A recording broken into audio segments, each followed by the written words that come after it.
लेकर के आए हैं। तीनों लोगों को जो है दुलार प्यार आशीर्वाद बनाए रखिएगा आप लोग। आइए एक सोहर से शुरुआत करते हैं। अरे अरे काला भंवरवा हरिय जिसे कही दिया वो भंवरा हरि जी चुएला तुहरो मंदिरवा घर के चलिया हरि काला भंवरवा हरिय जी से कही दिया हो भंवरा चुवेला हरि के मंदिरवा घरे चलिया बहू। अरे अरे काला भंवरवा धाना जिसे कही दिया हो दाना हरियर बसवा कटई है त मंदिल छवाई ली है हो धाना हरियर बसवा कटाया मंदिरवा दाना हरियर बसवा कटैया त मंदिल छवाई लिया दाना हरियर बसवा कटैया त मंदिर छवाई लिया। अरे अरे काला भंवरवा हरिय जिसे कही दिया हो भंवरा धाना के जमुनी का साध घर के चलिया वहू भंवरा धाना के जमुनी के साध घरे चलिया बहू। भंवरा धाना के जमुनी का साध घर के चलिया वहू भंवरा धाना जी के जमुनी के साध घरे है चलिया बहू। अरे अरे काला भंवरवा धाना जिसे कही दिया हो धाना खटिका लड़िकावा बोलई है त जमुना तोराइली है साध भूतवाइली है हो धाना खटिका लड़िकावा बोलाई है जमुना तोड़ाइली है सदिया भूताइली है। अरे अरे काला भंवरवा हरिय जिसे कही दिया हो अरे तुहरे जे भैला ललनावा घर के चलिया वहू।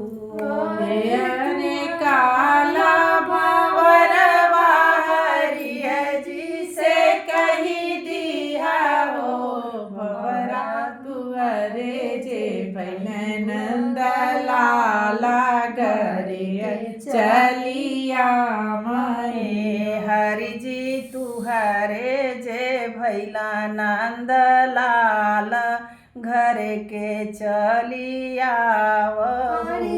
तुहरे भैले नंद लाला घरे चलिया बहू। अरे अरे काला भंवरवा धाना जिसे कही दिया हो धाना गोतिनी दई देनी बोलई है त सोहर गवाइली है धाना गोतिनी दय देनी बोलाई है सोहर गवाइली है हो धाना गोतिनी दई देनी बोलई है त सोहर गवाइली है होना गोतिनी दया दिनी बोलाइले हैं सोहर गवाइली अरे अरे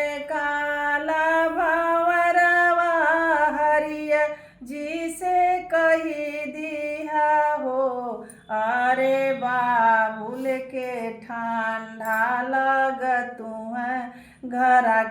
चली आवहु हो। रे बाबुल ठंडा लागत है घरे चली आवहु।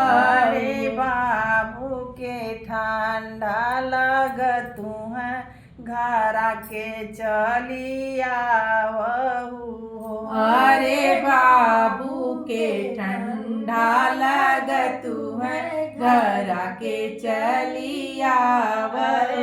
अरे काला भंवरवा धाना जी से कही दिया हो। धन जहानागंज से कपड़ा मंगाई है बाबूल पहिनाई दिए हो। धन जहानागंज से कपड़ा मंगाई है बाबूल पहिनाई दी है हो। धाना वो हरन के रतिया क बतिया कर जावा में साले घर के नाही आई हो। ना वही दिन के बतिया कर जवा में साले घर नहीं आई। धाना वो दिन के रतिया क बतिया कर जावा में साले घर के नाही आई। वह दिन के रतिया के बतिया कर जवा में साल घर नहीं आई। अरे काला भंवरवा हरिया जी से कही दिया हो। हरि जी बाबू के बापे क साध घर के चली आवहु हो। हमरा बाबुल के बापे क साध घर के चली आवहु हो। भंवरा बाबुल के बापे क साध घर के चली आवहु हो। बाबुल के बापे के साध घर के चली आवहु। अरे काला भंवरवा धाना जी से कही दिया हो। अरे नैहरे से बिराना बोलई त बाप कहवाइली हो। नैहरे से बिराना बोलाई है त बाप कहवाइली है हो।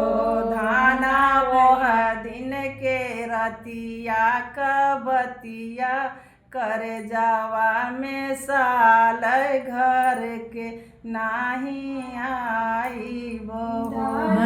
वह दिन के रतिया के बतिया कर जमारे साल घर के नाही आई बहो। जय श्री कृष्णा। और कैसा लगा आप लोग जरूर कमेंट में बताइए।